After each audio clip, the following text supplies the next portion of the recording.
Nigerian Senate has embarked on move to regularize the agreement between Nigeria and United Kingdom on transfer of sentenced persons.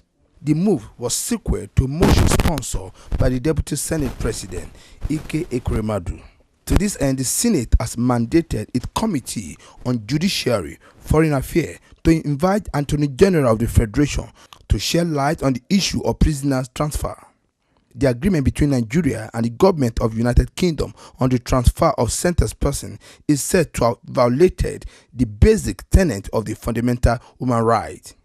Dear colleagues, concerned that this agreement, which is in clear breach of the provisions of Section 12(1) of the Constitution, does not also conform to the provisions of Section 19A of the Constitution, which provides that the foreign policy of objectives of Nigeria shall be, quote, promotion and protection of the national interest.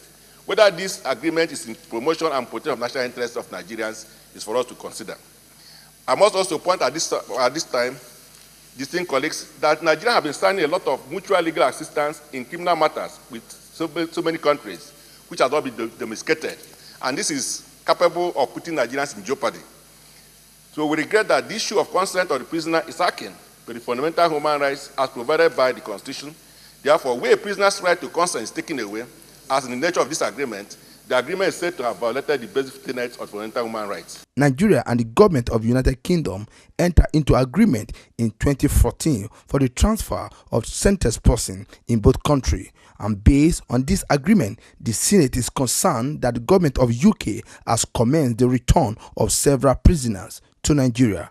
So, Mr. President, my respected colleagues, yes, referring this matter to the Committee on Judiciary is very, very important because Section 12(1) and, of course, Section 19A, they are the issues that are at stake.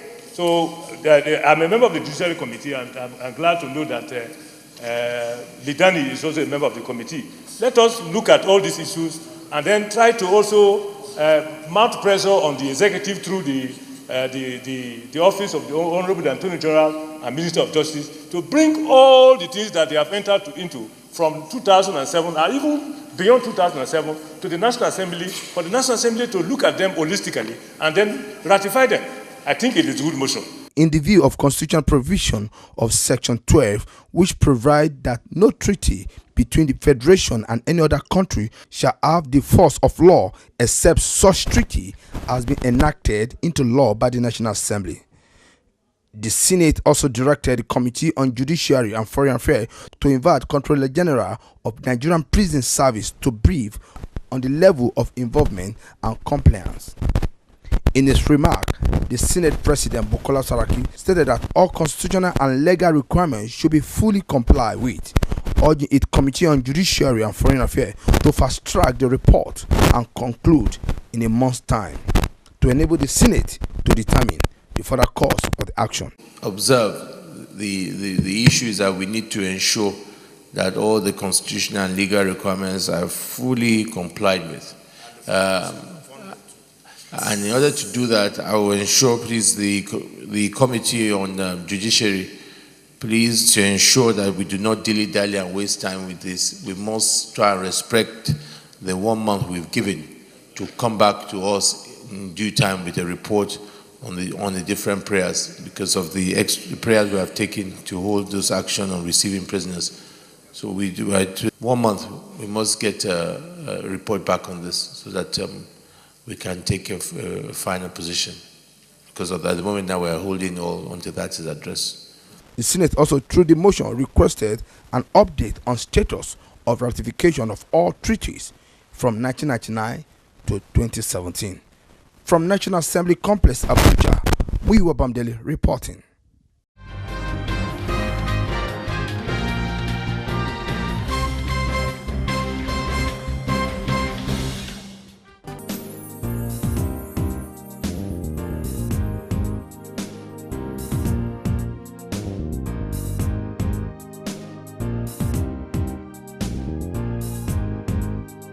The Nigerian Army said it will not relent in its fight against terrorism until total peace is returned to the nation, especially in the northeast part of the country. Chief of Civil Military Affairs, Major General Nuhu Ambazo stated this in Abuja while receiving a delegation of Fresh Connect Initiative who came to honor the Chief of Army Staff, Lieutenant General Tuko Buratai, with an award of Icon of Hope in recognition of his contributions in the fight against Boko Haram and restoring peace in the northeast part of the country. The Army General, who noted that the military have lost many officers during the fight, said the country cannot afford to lose its territorial integrity. There has been a lot of progress in the Northeast.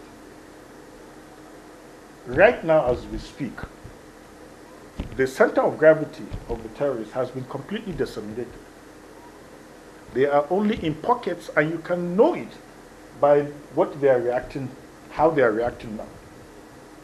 In pockets of IEDs here and there. But we are making sure, and we are following it up.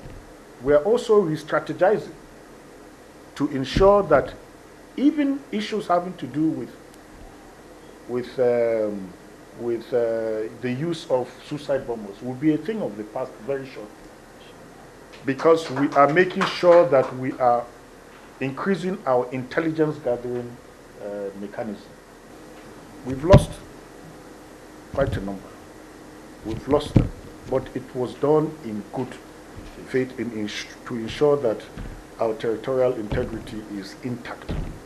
While reacting on the contribution of the military in the ongoing fight between the herdsmen and farmers across many villages and cities in Nigeria, Major General Ambazo said Nigerian Army is currently re-strategizing to tackle the menace. Herdsmen are herdsmen, and yes, we are right now evolving, a strategy to address that. Yes, so, for every part of the country that we have, security lapses or anything, challenges, yes. Each one has a way we will approach it. And this one, it will certainly be solved. Earlier, the leader of the delegation, Ambassador Hussein Komase, while presenting the award to the Army Chief, asked him to fish out those behind herdsmen and bring them to justice. We now believe in the leadership of the military. So the military of today have redeemed their past credibility. The trust we have in them is now back in full. And with this, I would like to congratulate our combat-ready military officers on field in combating terrorism, herdsmen, militancy, whatever name called. If you could look at it in other angle, you will understand that a country cannot be peaceful without the existence of military. And if the military is weak, the whole entire security system is weak. So we are pleading with you people to do more in fishing out whatever it is behind it and who are those behind in the name of Fulani headsmen, so that this thing can come to an end. Let us enjoy peace in southern Kaduna, just like we are enjoying it in Borno now. In Abuja, LM Chukwemeka reports.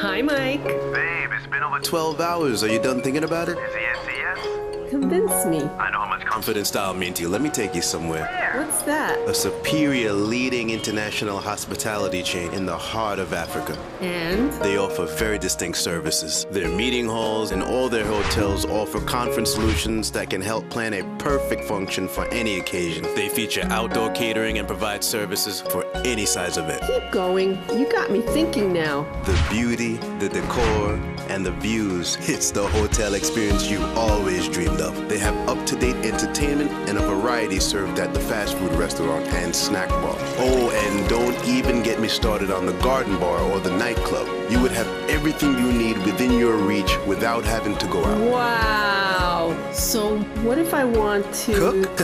They got you, babe. The rooms are thoughtfully furnished with facilities that aid proper cooking, just like you would at home. Where is this place? And it's sweets. Wow. So, will you marry me? Yes. How can I refuse? Not Sweets, a colorful affair.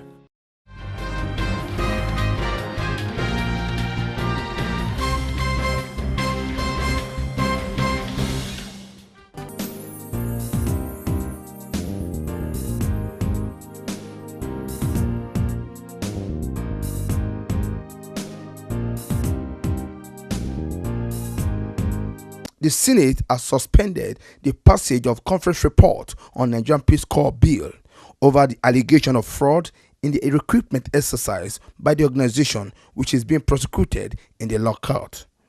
The bill sharply divided the senator at the plenary. In the House of Representatives on Thursday, 23rd June 2015, while the bill was passed by the Senate on Thursday, 24th November 2016. The two chambers of the National Assembly set up a conference committee to reconcile the areas of difference in the bills passed. We've reached a point of conference. I would suggest that the appropriate thing for us to do is to step it down. The controversies are too many. And remember when we started the Civil Defense Corps, it was not even meant to carry arms. But many years later, they started carrying arms. So this one that was not well vetted, if you know the number of criminals and armed robbers that they bring out of police college in Ikeja, after discovering that they were armed robbers and they are going there to legitimize their trade by becoming policemen, many of them have been sacked from training. So where we are now is that when we bring out another corps with uniform, we are going to legitimize illegitimacy. We are actually in court now. The man has been charged to court. The appropriate security agencies are frightened with the emergence of an individual setting up an army of his own. And in a country with so much insecurity, we cannot afford to pass this bill now. I just want to appeal and support.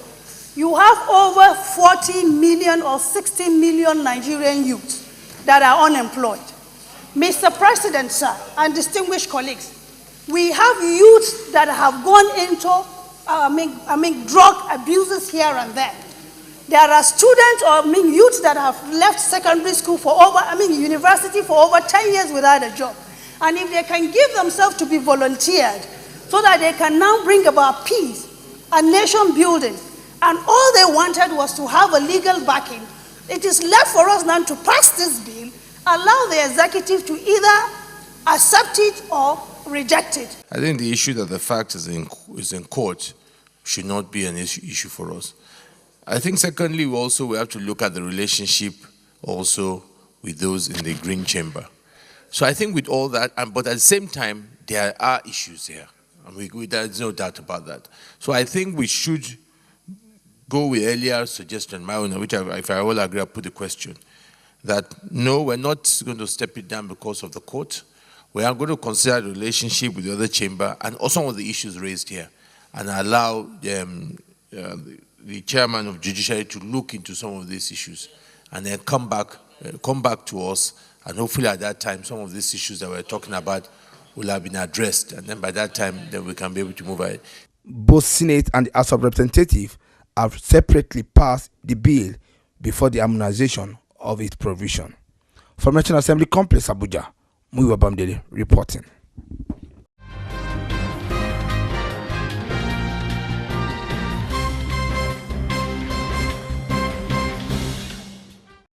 The immediate past governor of Jigawa State, Sule Lamido, have been remanded in prison till 4th May for alleged incitement by the Jigawa Chief Magistrate Court. The Chief Magistrate, Muhammad Lamin, refused the accused bail and adjourned the case till 4th May for the continuation of the case. Lamido is standing trial on a 4-count charge of inciting the public disturbance, defamation of character, criminal intimidation, and disturbance of public peace.